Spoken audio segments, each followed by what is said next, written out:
It is almost marathon day, but there is so much to do before then, and I want to include you on the whole entire marathon journey. So what I'm going to do now is scouting out my route for the day of the marathon for what I'm going to run. Since it isn't with a race, I am going to make sure that this is a route that is comfortable for me, doesn't have a ton of hills, is smooth sailing so that I am comfortable with it and familiar with the route before I come and run 26.2 miles.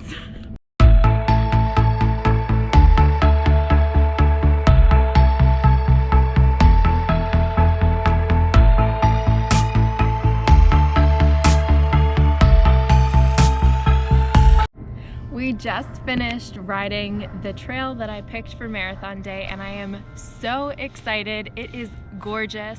We were able to start riding the trail around like 2 o'clock, so we were riding it while the sun was going down over top of the water of the canal that's right next to the trail, and it was amazing. Obviously on Sunday I probably won't be running during sunset, but I am super excited that I get to see so many beautiful sights while I run. So a little nervous, but super excited that I get to run that trail, and I can't wait. It is the night before marathon day, and I am getting really nervous, but I'm also getting ready right now. So I am going to walk you through all the things I'm packing in my hydration pack, my duffel bag, because we are driving to the start location, and snacks, all the things. So I'm gonna show you what I got.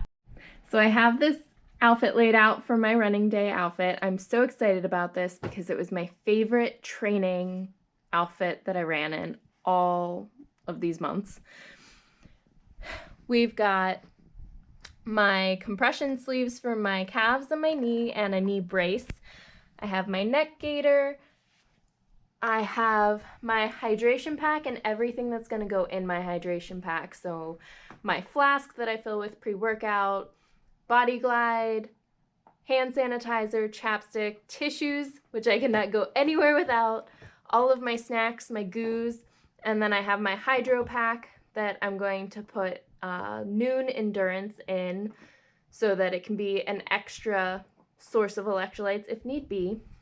And then we work our way over here, and this is the stuff that's going to be in the duffel that stays in the car. So I've got some Recovery with Bloom, and I have a shaker bottle that is drying in the drying rack right now that I'm going to put that in. We've got my snacks. I like to bring facial towelettes with so I can wipe my feet off before I put my compression socks on in the car. I have my Body Glide that I use for my feet before I put my running socks on that I'll put on in the car. My Sidekick tool so that I can ease any tight muscles on the ride home. My shirt to change into when I'm done. And I'm so excited because it's my Philadelphia Marathon in training shirt, and it's just gonna feel so great to wear that once I've actually completed the marathon. My Sockwell compression socks, a blanket for the car, and my Brooks running shoes, and it's all gonna go into my Vouray bag. And that's the perfect way to transport all this stuff with me. So, yee! It is race morning, so I'm just sitting down to have my race day breakfast. I have an espresso shot in this adorable little mini mug, and I have some oatmeal with bananas, honey, cinnamon, and so much more, and I'm so excited to eat it. And then I am sipping on my water the entire morning just so that I start the race hydrated. So while I'm eating my breakfast, I'm also rolling out my feet on this nice little roller just to make sure that my feet are in tip-top shape. I'm at the starting line. It is time to start running. I've already done my warm-up walk, a little bit of jogging back and forth in the parking lot, and all of my stretches, so I am ready to go. Wish me luck.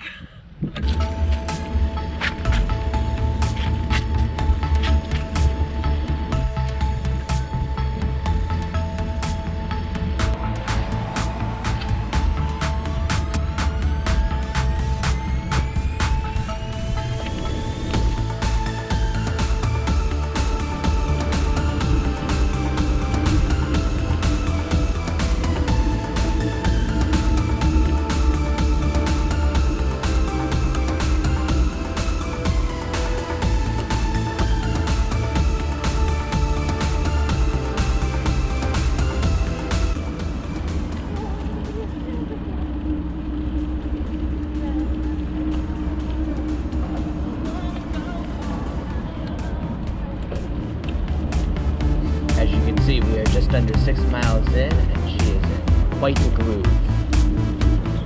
5 miles done under an 11-minute pace. Woo!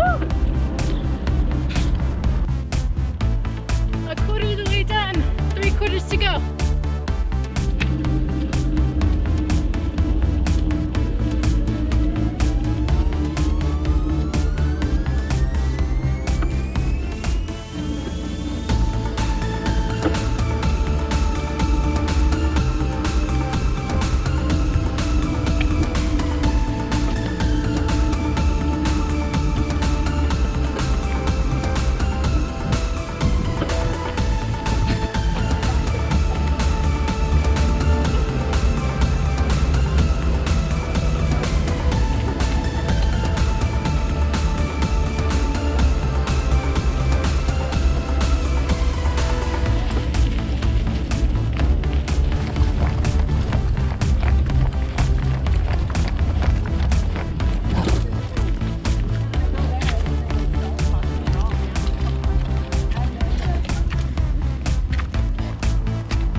I am on my own.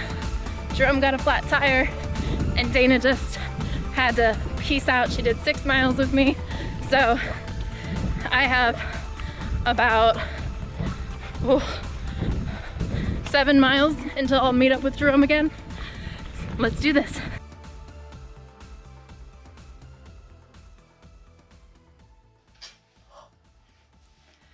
I am 2 days post-marathon and wow.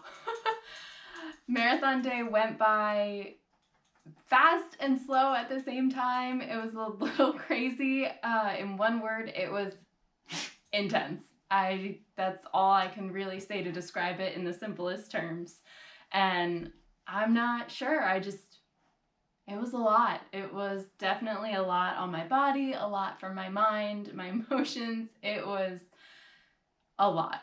After about halfway, there is barely any footage of me because Jerome got a flat tire on his bike and I was on my own and I just was not feeling it. I was struggling to get to the end and I knew that I was going to get there. It was just getting to that point that I was able to get to the end, and I didn't have it in me to bring out my phone or take any pictures or videos. I just had to get there. I had to make it through, and I did. I made it. 26.2 miles. I am so proud of myself, but at the same time, there's a part of me that's like, I probably could have done better, but I am glad that I did it. I'm glad that I didn't just be like, oh, the race is canceled. I'm just not going to run it and I'll wait until the next in-person race.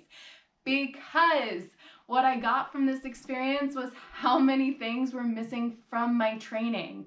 I definitely need to work on my mental toughness for next time. I need to work on not having to stop every few miles to stretch, because that was one of the main things that made one of my times so long, is because I had to stop and stretch because I kept getting super tight. And I think that's because during my training runs, I was always stopping to stretch. So my body was used to that, and I can't expect anything different than what my body is used to, because that's what I did for 6 months, is I stopped to stretch.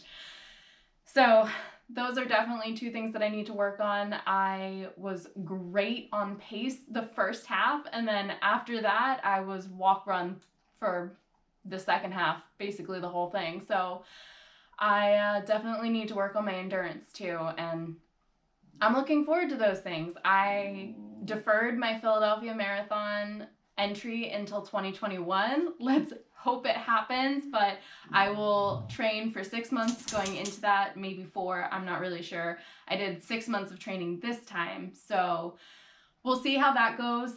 I will start looking into training for the marathon in the spring, so depending on circumstances, it may or may not be training time in the spring and summer again for me. But yeah, it is a huge relief to be done. I am glad that I have a couple months where I can just relax and fall back in love with running, because the last couple weeks of my training before taper were a really big struggle for me, because I just couldn't get in the mindset for my long runs, and I ended up having some really terrible running experiences. But I'm still glad I went out and I did those runs, because I didn't sit down and just be like, oh, I'm in a bad mood, I'm not going to run at all. I still ran, I still did them, but I'm glad that I get to just not be training for a race for a little while. On that note, my next race probably won't be until 2021. I do have a virtual race for Thanksgiving, but I plan on most likely just walking this. It's going to be Jerome, myself, and Rocket, and it'll probably just be a light jog at most, but mostly walking. I don't plan on signing up for any other races until 2021.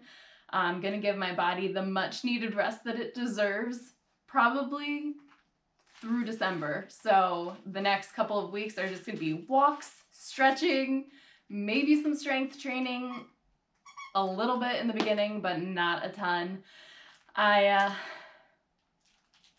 I think that I just need to relax for a little bit and refocus and go into 2021 rested and have my goals set out in 2021 for what they're going to be, because I have been so focused for 6 months on this marathon and losing weight, and now that I have completed the marathon and I'm down to almost my goal weight, I just gotta think about things, and it's exciting. Yeah. I gotta redo that. Yeah, I gotta redo that. So after doing this marathon this past weekend, I have one big goal for my next marathon, and that is to finish under 5 hours. My active run time for this past marathon was 5 hours, 55 minutes, and 27 seconds, and that was recorded with the Nike Running Club app.